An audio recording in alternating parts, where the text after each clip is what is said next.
Mithali नरसोडा ऋषराज classes या YouTube चॅनलमध्ये आपल्या सर्वांचं स्वागत. नवरात्री स्पेशल नवदुर्गा सिरीज ह्यामध्ये आजच्या आपल्या ज्या नवदुर्गा आहेत त्या एक विशिष्ट फील्डमध्ये काम करणाऱ्या आहेत. आपल्याला जर एक प्रश्न विचारला की माणसाच्या आयुष्यात सगळ्यात महत्त्वाचं काय आहे, तर एक जनरल सर्वसामान्य उत्तर असतं पैसा. होय, पैसा हा खरंच आवश्यक आहे लाईफमध्ये. पण फक्त पैसा कमवणं हेच फक्त इम्पॉर्टंट आहे का? तर त्याच्या व्यतिरिक्त नेमका पैसा म्हणजे काय, पैसा हे आपल्या लाईफमध्ये नेमका काय रोल प्ले करतो हे जाणून घेण्यासाठी आजच्या आपल्या नवदुर्गा आहेत फायनान्शियल ॲडवायझर प्राची कपूर. नमस्ते मॅडम.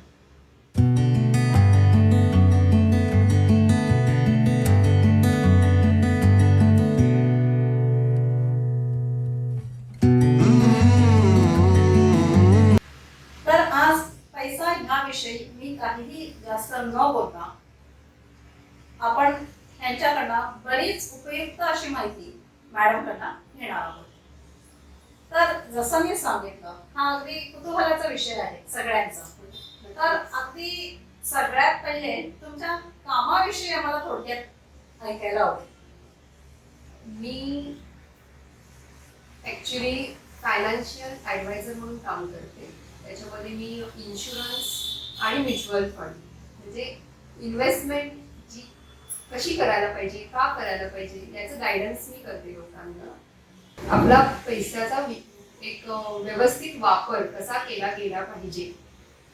मग त्याच्यामध्ये टॅक्स बेनिफिट असतील किंवा आणखीन काही तुमच्या गरजा असतील, तुमचे जीवनामध्ये काही उद्दिष्ट असतील ती कशी पूर्ण करता येईल, तुम्ही कमवलेल्या पैशामध्येच व्यवस्थित मॅनेज करून हे सगळं आपण कसं परिपूर्णपणे करू शकतो याचं मी गायडन्स देते. ओके. युजली लेडीज एक टीचिंग प्रोफेशन, मेडिकल प्रोफेशन किंवा एक बँकिंग सेक्टर असं सिलेक्ट करतात.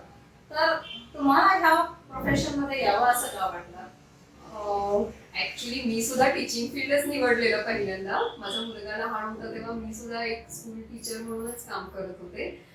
माझ्या मिस्टरांची खूप इच्छा होती की मी ऑफिस जॉईन करायचं. माझे मिस्टर टॅक्स प्रॅक्टिशनर आहेत आणि त्याच्यामुळं मग मी पहिला IRDA ची एक्झाम दिली, इन्शुरन्स एजंट झाले, ICICI लाईफ प्रुडेन्शियलची. त्याच्यानंतर मी सेबीची एक्झाम दिली आणि या म्युच्युअल फंडच्या फील्डमध्ये आले. आणि आता मी माझ्या मिस्टरांबरोबरच त्यांच्या ऑफिसमध्ये म्हणजे आमच्या ऑफिसमध्येच मी काम करते. जेव्हा आपण म्हणतो की पैसा म्हणजे सर्वसामान्यांमध्ये अशी समजूत आहे की पैसा जास्त जे कमवतात तेच सुखी असतात. पण आजकाल एक शब्द असा प्रचलित आहे, फायनान्शियल मॅनेजमेंट, की तुम्ही तुमचा फायनान्स मॅनेज करता यावा. तर नेमका फायनान्शियल मॅनेजमेंट म्हणजे काय? चांगला प्रश्न आहे. फायनान्शियल मॅनेजमेंट म्हणजे की तुम्ही जो पैसा कमवला, नुसतं पैसा कमवून उपयोग नाहीये, तो तुम्ही कितीही कमवला तरी तो वापरायचा कसा हेही तितकंच महत्वाचं आहे. कमवलेला पैसा नुसता खर्च करून उपयोग नाहीये. आपल्या डेली रुटीन म्हणजे जेव्हा तुमच्या लाईफमध्ये 3 प्रकारचे खर्च म्हणजे एक 3 स्टेजेस असतात. एक असं तुमचं रेग्युलर जो एक्सपेन्सेस असतो त्याच्यामध्ये तुमचे नेहमीच्या रोजच्या म्हणजे गरजा, त्याच्यामध्ये आणि तुमची काहीतरी हाऊस मौज पार्टी असते, हॉटेलिंग असतं, पिकनिक असतं. हे आता एक रेग्युलर गरजामध्ये गरज झालेली आहे. पूर्वी फक्त अन्न वस्त्र निवारा एवढंच होतं, पण आता हे सगळं म्हणजे तुमची म्हणजे मूवीला जाणे, एक म्हणतात ना ते की कायम पार्टी मूड मध्ये असणं हे एक असतं. आणि सेकंड इज अनएक्सपेक्टेड एक्सपेन्सेस असतात आपल्या लाईफमध्ये. म्हणजे कुठलाही आजार होऊ शकतो, मोठा ऍक्सिडेंट असतं, डेथ असतं. मग त्याच्यासाठी सुद्धा आपल्याकडे आपण व्यवस्थित मॅनेज करून ठेवलेला पैसा पाहिजे. आणि थर्ड हे कशासाठी असतं की आपल्या फ्युचरसाठी, की एक ठराविक वर्षानंतर किंवा एक ठराविक वर्षानंतर माझे एम काय आहे की मला आणखी मोठं घर घ्यायचंय, मला गाडी घ्यायची आहे, मला फ्लॅट घ्यायचा आहे. अशा वेळेला तुमच्याकडे तो पैसा त्यावेळेला तुम्ही कसा मॅनेज आज कमवताय म्हणजे सगळा आज खर्चच करायचा नाहीये, तर तो पैसा तुम्ही कसा मॅनेज करणार, कसा इन्व्हेस्ट करणार, कसा सेव्ह करणार, दॅट इज ऑल्सो इम्पॉर्टंट. हे मॅनेज पैसा फक्त कमी कमवतो का जास्त कमवतो ह्याच्यापेक्षा आपण तो कमवलेला मॅनेज कसं करतो ते जास्त इम्पॉर्टंट आहे. खरंय. आणि ह्या पुढचा मला एक असा खरंच एक म्हणजे जसं आपलं एक नवदुर्गा स्पेशल सिरीज आहे, तर हे जे पैसा मॅनेज करणं आहे, तर तुम्हाला असं वाटतं का की ह्याचं योग्य ते नॉलेज बायकांना आपल्या स्त्रियांना जास्त असलं पाहिजे? खरं सांगू का, या आपल्या भारतीय स्त्रिया या जन्मजात एक फायनान्शियल मॅनेजर आहेत असं मला वाटतं. म्हणजे त्यांना बरोबर माहितीये की घर खर्चाला नवऱ्याने दिलेला पैसा काढून किती ठेवायचा, खर्च किती करायचा. म्हणजे म्हणतात ना की कधीही तुम्ही जेव्हा पैसा कमवता तेव्हा तो पहिला सेव्ह करा आणि नंतर खर्च करा. आणि आपण नेहमी त्याची चूक करतो, उलट करतो बहुतेक सर्वसामान्य. पण मला असं वाटतं की बायका या पहिला काढून ठेवतील आणि मग ते खर्च करतील, मग ते घर खर्च चालवतील. पण त्यामुळं ह्या ऍटलिस्ट भारतीय स्त्रिया तरी ह्या जन्मजात एक चांगल्या फायनान्शियल मॅनेजर आहेत असं मला वाटतं. पण कसं आहे की लिटरसी म्हणजे आता इतकं जग पुढे गेलेलं आहे की ती ट्रेडिशनल पद्धत किंवा ती मॅनेजमेंट आता उपयोगी होणार नाही. कारण इन्फ्लेशन रेट वाढतं. इन्फ्लेशन म्हणजे महागाई. दिवसेंदिवस महागाई वाढायला लागली आहे.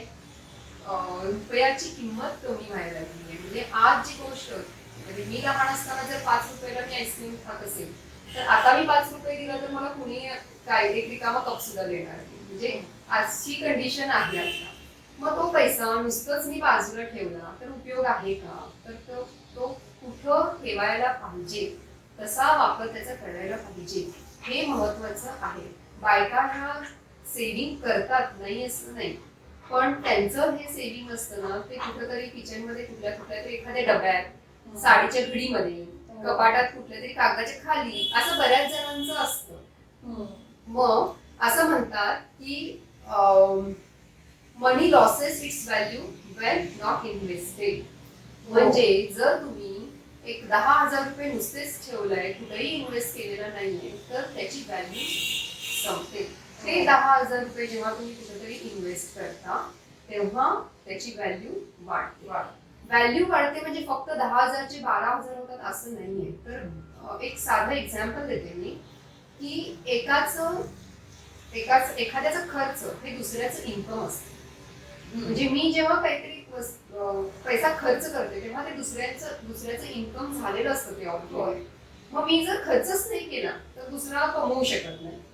कसं आहे, तुम्ही 10,000 रुपये घेऊन बसला, तुम्ही बँकेत ठेवलं तर बँक सुद्धा त्याचा वापर करते. बँक ते बघत बसत नाही. जर तुम्हाला ट्रॅडिशनल इन्व्हेस्टमेंट करायची बँकेत ठेवला, तुम्ही इन्शुरन्स घेतला, तर ते प्रत्येकाचं रोटेट होत असतो तो पैसा. आणि दॅट इज व्हेरी इम्पॉर्टंट. हा पैसा रोटेट झाल्याशिवाय आपली इकॉनॉमी सुद्धा ग्रो करू शकणार नाही. जर तुम्ही पैसा ठेवून बसला तर त्याचा काहीही उपयोग नाहीये. It must be rotated. Okay. बऱ्याच उत्तरामधून हे इन्व्हेस्टमेंट प्लॅन, फायनान्शियल मॅनेजमेंट ह्या गोष्टी हे शब्द तुमच्याकडनं ऐकले. तर जर समजा तुमच्याकडे एखादी व्यक्ती एक ऍडवाइस घेण्यासाठी जर आली इन्व्हेस्टमेंटसाठी किंवा सेव्हिंगसाठी असेल, तर त्या व्यक्तीला तुम्ही कशा प्रकारे गाईड कराल? पैसा सेव्ह करणे म्हणजे वाचवणे आणि तो इन्व्हेस्ट करणे. आता ह्या इन्व्हेस्टमेंटमध्ये सुद्धा ट्रॅडिशनल इन्व्हेस्टमेंट आणि मॉडर्न इन्व्हेस्टमेंट असे 2 कन्सेप्ट येतात. ट्रॅडिशनल इन्व्हेस्टमेंटमध्ये तुमचे बँकमध्ये एफडीज करू शकता तुम्ही किंवा आरडी करू शकता. आणि मॉडर्न इन्व्हेस्टमेंटमध्ये तुम्ही शेअर मार्केटमध्ये इन्व्हेस्ट करू शकता, म्युच्युअल फंडमध्ये इन्व्हेस्ट करू शकता. हा झाला फरक. आता ही जी इन्व्हेस्टमेंट आहे तर असं म्हटलं जातं की don't keep all eggs in one basket. म्हणजे एकीकडे कधीही कुठलीही इन्व्हेस्टमेंट, मी असं कधीही कुणालाही सजेस्ट करत नाही की तुम्ही सगळा पैसा शेअर मार्केटमध्ये घाला, सगळा पैसा म्युच्युअल फंडमध्ये घाला किंवा सगळा पैसा तुम्ही एक एफडी करून ठेवा, बँकमध्ये एसबी अकाउंटला ठेवा, असं मी कधीही सजेस्ट करत नाही. प्रत्येकाची गरज वेगळी असते, त्याप्रमाणे आम्ही त्यांना प्लॅन सुचवतो. एफडी सुद्धा करायला हरकत नाही, एसबी मध्ये पण थोडी अमाऊंट असायलाच पाहिजे, नाही असं नाही. आणि पण त्याबरोबर ह्या सगळ्या ज्या आहेत FD म्हणा, हे जे ट्रॅडिशनल इन्व्हेस्टमेंट आहे किंवा इन्शुरन्स पॉलिसी सुद्धा पाहिजेच, त्याला काही दुमत नाहीये, पण ती पण कितपत पाहिजे. तुम्ही फक्त पॉलिसीच घेत बसलं तर काही उपयोग नाही आहे. तर त्याला पण एक लिमिटेशन आहे की पॉलिसी कितीची घ्यायची, कुठली घ्यायची, हे सुद्धा तितकंच इम्पॉर्टंट आहे.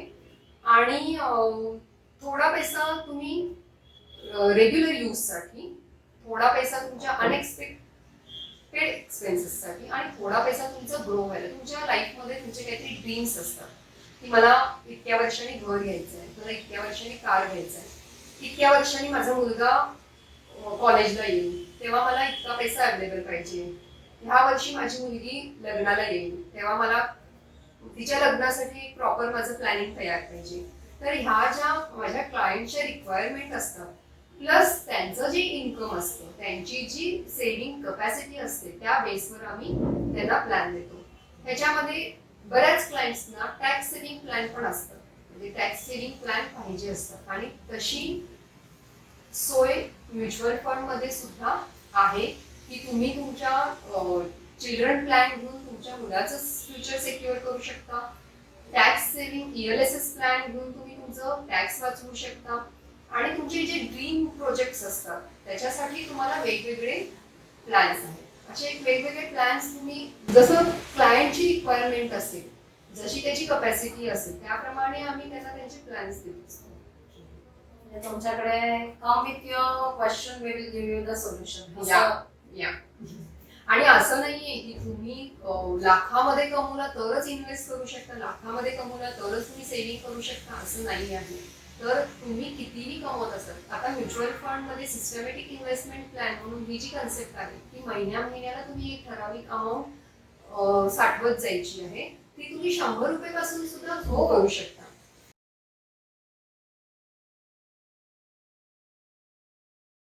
आणि कसं आहे, हा म्हणजे आपण आता लेडीज विषयीच बोलत आहोत, तर मला असं म्हणायचं की घरातल्या म्हणजे ह्या ज्या लेडीज आहेत त्या आपल्या घरखर्चातले पैसे वाचून नक्कीच एक SIP चालू करू शकतात, नक्कीच एक इन्व्हेस्टमेंट प्लॅन चालू करू शकतात.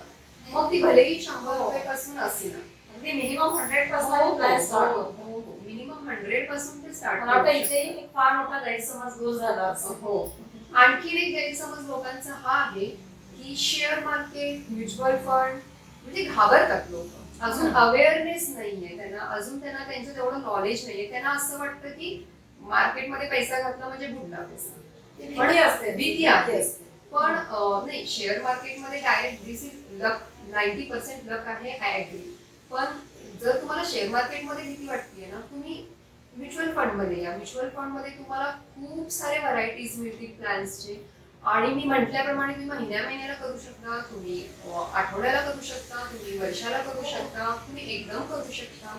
त्याच्यामध्ये सिस्टमॅटिक विड्रॉवल प्लॅन हा एक ऑप्शन आहे. म्हणजे आज मी रिटायर झाली, माझ्याकडे एक लमसम व्हॅल्यू आहे, ती मी इन्व्हेस्ट करायची आणि महिन्याला ती व्हॅल्यू तो पैसा मी किती घ्यायचा हे मी ठरवू शकतो, मी ठरवू शकते.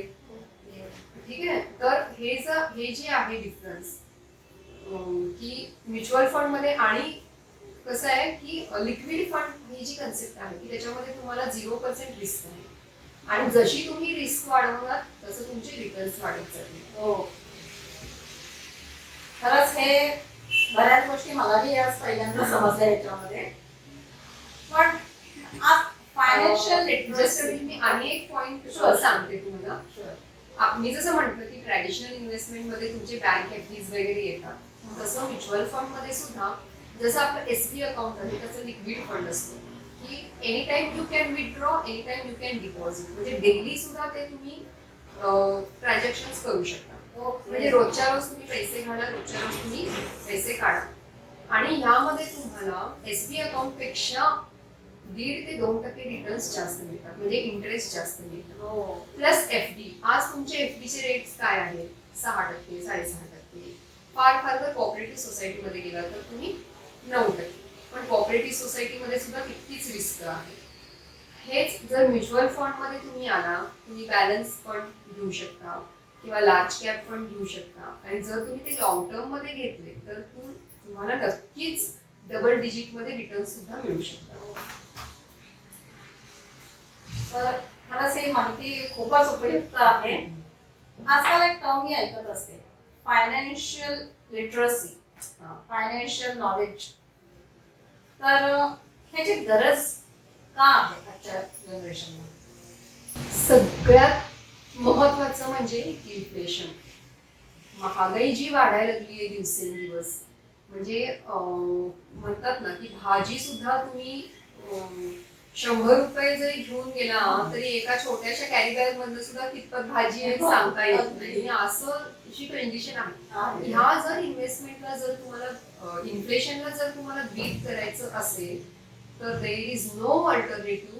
तुम्हाला ट्रॅडिशनल प्लॅन किंवा ट्रॅडिशनल इन्व्हेस्टमेंट करून तुम्ही हा इन्फ्लेशनला बीट करू शकत नाही. त्यासाठी तुम्ही रिस्कही घ्यायलाच पाहिजे आणि तुम्ही मग ते शेअर्समध्ये इन्व्हेस्ट करा किंवा म्युच्युअल फंडमध्ये इन्व्हेस्ट करा. जितकी तुम्ही तुमची रिस्क घ्यायची कपॅसिटी, आता रिस्क घ्यायची capacity is also again depend on your age. तुम्ही तुमचं वय काय आहे, तुमच्या वयानुसार, म्हणजे आता 20 वर्षाचा, 25 वर्षाचा, 30 वर्षाचा एक पुरुष किंवा स्त्री जास्त रिस्क घेऊ शकते, कारण अजून तिच्या लाईफमध्ये बऱ्याच गोष्टी करण्यासारख्या असतात. जिद्दीनं ती करू शकते, अजून पैसा ती मिळवू शकते. त्यामुळं रिस्क ही सुद्धा तितकीच महत्वाची आहे. जितकी तुम्ही रिस्क घेणार तितकं तुम्ही पैसा नक्की कमवणार. आणि रिस्क ही सगळीकडे आहे, रोजच्या आपल्या जगण्यामध्ये सुद्धा रिस्क आहे. आज मी बाहेर पडले, व्यवस्थित घरी पोहोचते का नाही, त्याची हे कुणीही ॲश्युरन्स देऊ शकत नाही. तसंच आहे, सगळीकडे रिस्क आहे. पण व्यवस्थित तुम्ही प्लॅनिंग केला तर तुम्हाला तुमच्या टार्गेट पर्यंत नक्की पोहोचता येईल. आपण कॅल्क्युलेटेड रिस्क म्हणूया. पण जसं काही वेळेला आता अगदी सर्वसामान्यांनाही समजेल अशी माहिती तुम्ही देत आहात, तर आम्ही जर हे रोजच्या व्यवहारामध्ये, आणि जसं आपला हा नवदुर्गा स्पेशल आहे आणि जन्मतः बायकांमध्ये सेव्हिंग करायचे गुण असतात, जो जन्मतः गुण जो बायकांमध्ये आहे त्यालाही मॉडर्न वेज ऑफ सेव्हिंग ह्याची जोड देऊन त्या रेग्युलर बेसिसवरती हे त्यांच्या लाईफमध्ये कसा ह्याचा वापर करू शकतात. इथं मी एक सांगेन की ज्या एक वर्किंग वुमन असेल किंवा हाऊसवाईफ असेल, पैसा सेव्ह करतेच करते आणि तिचं बरोबर प्लॅनिंग असतं की ह्याच्यासाठी एवढं, मुलीच्या लग्नासाठी मला हे घ्यायचंय. मेन गोल्डमध्ये इन्व्हेस्टमेंट खूप आवड असते त्यांना, ठीक आहे. पण जेव्हा तुम्ही दागिने घालता त्याच्यात सुद्धा आता रिस्क आहे, नाही असं नाहीये. त्यामुळं खूप असं, पण काय एक आवड, त्याला कुणीही काही करू शकत नाही. बायका ह्या दागिने घालणारच. पण जर तुम्ही गोल्डमध्ये पण इन्व्हेस्टमेंट करत असाल, ऍज अ इन्व्हेस्टमेंट म्हणून म्हणते, पण त्याला सुद्धा एक लिमिटेशन्स ठेवा, ठीक आहे. म्हणजे प्रत्येक एक तुम्ही एक पोर्टफोलिओ तयार करायला पाहिजे, असे ॲलोकेट करायला पाहिजे. म्हणजे किती पर्सेंटेज तुमच्या कमाईचा किंवा तुमच्या सेव्हिंगचा, किती पर्सेंट तुमचं गोल्डमध्ये जायला पाहिजे, किती पर्सेंट तुमचा रिअल इस्टेटमध्ये जायला पाहिजे आणि किती पर्सेंट तुमचा असा म्युच्युअल फंड किंवा शेअर मार्केटमध्ये किंवा बँक फीजमध्ये जायला पाहिजे. आता बायकांचं कसं असतं की त्या पैसा हाऊसवाईफ तरी नक्कीच साठवतात. घर खर्चातलं असू दे, इकडून तिकडून कुठून तरी मिळालेले असू दे, इकडून तिकडून इन द सेन्स त्यांचं रक्षाबंधन असेल, भाऊबीज असेल, दिवाळीची ओवाळणी असेल, सगळीकडून त्यांना पैसा मिळत असतो, नाही असं नाही. पण ह्या बायका काय करतात, तो पैसा जो इकडं तिकडं फक्त कपाटात ठेवतात, तसं प्लीज करू नका. आणि त्यांना असं असतं की शक्यतो 99% बायकांचं असतं की हे नवऱ्याला कळतं का म्हणजे की मी किती पैसा लपवून ठेवलेला आहे. तर प्लीज असं करू नका. तुमच्या पैशाचा योग्य तो वापर करा. तुम्ही ते पैसे इन्व्हेस्ट करा. SIP नक्कीच सुरुवात करा. 100 रुपयापासून मॅक्झिमम त्याला लिमिट नाहीये. त्याच्यासाठी मी छोटंसं एक लाईव्ह एक्झाम्पल देते तुम्हाला. माझा स्वतःचा जो किटी ग्रुप आहे, आपण जनरली किटीमध्ये पैसे आपण गोळा करतो. प्रत्येक दर एका महिन्याला एकीला किटी लागते, तिला आपण ते पैसे देतो. समजा 1000 रुपयाची किटी आहे, 12,000 रुपये जिच्याकडे किटी आहे त्या व्यक्तीला आपण देत असतो, आपण 1000 रुपये. तर माझ्याकडे किटी असेल तर मला सगळ्यांची मिळून 12,000 रुपये आलेले असतात. तर माझ्या किटीमध्ये मी एक अशी कन्सेप्ट जेव्हा मी सांगितलं माझ्या फ्रेंड्सना, तेव्हा त्या लगेच तयार झाल्या. मी असं म्हटलं की पैसा तुम्ही हातात नका घेऊ, तर तोच पैसा आपण म्युच्युअल फंडमध्ये एखादा फंड सिलेक्ट करूया जो कमी रिस्की असेल. म्युच्युअल फंडमध्ये सुद्धा तुम्हाला लो रिस्की, मॉडरेट रिस्की आणि हाय रिस्की असे 3 फंड तुमच्या अवेबिलिटीनुसार म्हणजे तुमची कपॅसिटी रिस्क घ्यायची किती आहे त्याच्याप्रमाणे अवेलेबल आहे. तर मी त्यांना सांगितलं की आपण लो रिस्क फंड घेऊया आणि ते पैसे तुम्ही हातात देण्यापेक्षा डायरेक्ट तुमच्या अकाउंटमधनं म्युच्युअल फंडला ते ट्रान्सफर होऊ दे. ठीक आहे, तर त्यात रेडी पण झाल्या लगेच आणि असं आम्ही सुरू केलं. आणि जिच्याकडे किती असेल तिला त्या दिवशी तिची जी काही फंड व्हॅल्यू असेल ती फंड व्हॅल्यू द्यायची. तर लिटरली प्रत्येकीला आता 12,000 जेव्हा आम्ही गोळा केले तर तिला काही काही जणींना 13,000 मिळाले, काही काही जणींना 14,000 मिळाले. म्हणजे जसं महिना पुढे जाईल त्याप्रमाणे त्याच्यामध्ये ग्रोथ. मग तुम्हाला जर पैसे जर तुम्हाला एक्स्ट्रा मिळतात सेम तुमच्या एन्जॉयमेंट मध्ये तरी काहीच कमी नाहीये. तुम्ही आहे तशी मजा करायची, आहे तसे नवीन नवीन पदार्थ खायचे, गेम्स खेळायचे, सगळं फक्त पैसा. म्हणजे आता जी मोदींनी जी कन्सेप्ट सुरू केली आहे की डिजिटल मनी, हे म्हणजे नोट फक्त दिसत नाहीये आपल्याला, पैसा असतो फक्त तो हातात नाहीये तर तो तुमच्या बँकेतून तुमच्या फंडला गेलेला आहे आणि तो कधी पाहिजे तेव्हा. आणि म्युच्युअल फंडचं आणखी एक चांगली गोष्ट आहे की तुम्हाला इमिजिएट पैसे मिळू शकतात. म्हणजे तुम्ही विड्रॉवल किंवा रिडम्पशन जेव्हा करता तेव्हा तुम्हाला इमिजिएट म्हणजे एखाद्या दिवसात किंवा 2 दिवसात मोठी अमाऊंट असेल तर तुम्हाला पैसे मिळू शकतात. त्यामुळे असं काही नाहीये की ते काही इन्व्हेस्ट केलेले कधी येणार किंवा काय, असं काही नसतं त्याला. नाही, तुमचं हे कितीचं एक्झाम्पल खरंच खूप अगदी छान आवडलं मला सुद्धा माझ्या मैत्रिणीला थँक्स म्हणायचं की माझ्यावर त्यांनी विश्वास ठेवला आणि त्यांनी असं सुरुवात केली. नाहीतर युजली नाहीतर काय झालं असतं, पहिल्या व्यक्तीलाही 12,000च मिळाले असते. हो हो, 12व्या महिन्याला ज्याला मिळतात त्यालाही 12,000च मिळाले असते. पण बऱ्याच म्हणजे त्यांना असं मिळाल्यावर तर बऱ्याच जणी म्हणतात ना, म्हणजे मी म्हणते काढायचे ते नाही गुराची वाढू देत ना, अजून वाढतायत. म्हणजे थोडासा आपण आपल्या रोजच्या व्यवहारामध्ये थोडा जर आपल्याला जर ह्याच्याबद्दल नॉलेज राहिलं. आणि महत्वाचं म्हणजे आता ऑनलाईन सुरू झाले ना, प्रत्येक वेळेला तुम्ही माझ्याकडे एकदा तुम्ही येऊन सगळ्या कन्सेप्ट क्लिअर करून घेतल्या, सगळं नॉलेज घेतलं, तुमचा फंड सिलेक्ट केला, तुमची टर्म सिलेक्ट केली की मला एवढ्या वर्षासाठी करायचंय, माझा हा एम आहे, मी एवढीच अमाऊंट इन्व्हेस्ट करू शकते, हे सगळं सिलेक्ट केल्यानंतर सगळे ट्रान्झॅक्शन ऑनलाईन घर बसल्या होतात. प्रत्येक वेळेला की माझीच गरज आहे किंवा असे सुद्धा म्युच्युअल फंडचे लिक्विड फंडचे ऍप कंपनीने काढलेले आहेत की जे तुम्ही स्वॅप करून इन्व्हेस्टमेंट पण करू शकता आणि इमिजिएट विड्रॉवल. आणि ह्या इमिजिएट विड्रॉवल मध्ये तुम्ही विदिन 30 सेकंड तुमचे पैसे तुम्हाला परत वापस येतात. खरंच आज इतकी सुंदर माहिती, म्हणजे आजच्या काळाची गरज म्हणूया अशी माहिती आपल्याला ह्याच्यातनं मिळत आहे. तर जसा हा आपला नवदुर्गा स्पेशल आहे आणि सेव्हिंग फायनान्शियल मॅनेजमेंट हे बायका तर ह्याच्यात एक्सपर्ट असतातच. तर आमच्या या आजच्या जो हा व्हिडिओ बघत आहे अशा नवदुर्गांना तुम्ही तुमच्याकडनं काय मेसेज द्याल? मला आणखीन एक पॉइंट सांगायचा आहे म्हणजे की इन्शुरन्स आपण घेतो, बरोबर आहे, इन्शुरन्स हा प्रत्येकाचा पाहिजेच, त्याच्यामध्ये तर term policy is a must, म्हणजे ते पाहिजे टर्म पॉलिसी. पण ना राग म्हणून घेऊ नका, पण इन्शुरन्सचा जो पैसा मिळतो, मी स्वतः इन्शुरन्स एजंट आहे, मी काही इन्शुरन्सच्या अपोज नाहीये, पण इन्शुरन्सचा जो पैसा आहे तो मॅक्झिमम बेनिफिट हा आफ्टर डेथ असतो. तुम्ही तुमची पॉलिसी डॉक्युमेंट्स काढून बघा, वाचून बघा, मॅक्झिमम तुमची जे बेनिफिट्स असतात इन्शुरन्सचे ते आफ्टर डेथ असतात. मग मला एक सांगा, जर मी काही त्याच्यात चुकीचं आहे म्हणत नाही की आपल्यानंतर आपल्या फॅमिलीला काही फायनान्शियल त्रास होऊ नये म्हणून इन्शुरन्स घ्यायलाच पाहिजे, ओके फाईन, 100% करेक्ट आहे. पण मला एक सांगा, जर मला काहीच झालं नाही, मी 80 वर्ष जगले, तर मला हेच लाईफस्टाईल मेंटेन करून जगता आलं पाहिजे की नाही? तर नक्कीच मला हे लाईफस्टाईल मेंटेन करून जगता आलं पाहिजे आणि त्याच्यासाठी इन्व्हेस्टमेंट ही केलीच पाहिजे. पैसा हा काय आहे माहिती का? तुमचं एखादं मूल असल्यासारखं आहे. म्हणजे आपण म्हणतो ना, मी म्हातारा झाल्यावर मला मुलं बघतील, याची गॅरंटी आज कुणी देऊ शकत नाही की माझं मूल मला बघेल का नाही. पण हाच पैसा जर तुम्ही प्रॉपर सेव्ह केला, प्रॉपर इन्व्हेस्ट केला, लेडीजना पण मी सांगते की मी हाऊसवाईफ आहे, मी दुसऱ्यांवर डिपेंड आहे असं कधीही विचार करू नका. आणि स्वतःला हाऊसवाईफ नक्कीच म्हणू नका. You are a house maker. तुम्ही आहात म्हणून घर आहे, तुम्ही आहात म्हणून संसार आहे.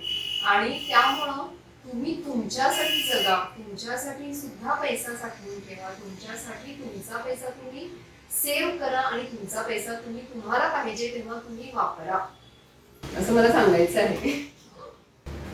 माझ्या सगळ्या नवदुर्ग मैत्रिणींना मला सांगायचं आहे की तुम्ही प्रॉपर पैसा सेव्ह करताच तुम्ही तो प्रॉपर इन्व्हेस्ट करा. आणि माझ्याकडेच या असं मला म्हणायचं नाहीये, पण तुमच्या जवळपासच्या तुमच्या ओळखीच्या कुठल्याही ऍडवायझरला तुम्ही भेटा, त्यांच्याकडून नॉलेज घ्या. आज इन्व्हेस्टमेंटची इतके फील्ड्स अवेलेबल आहेत, त्या कुठल्या फील्डमध्ये तुम्हाला कन्व्हिनियंट होतोय, तुमच्या गरजा कुठं पूर्ण होतील ते बघा, त्याचा आढावा घ्या आणि तिथे पैसा इन्व्हेस्ट करा. प्लीज पैसा नुसता कपाटात ठेवू नका.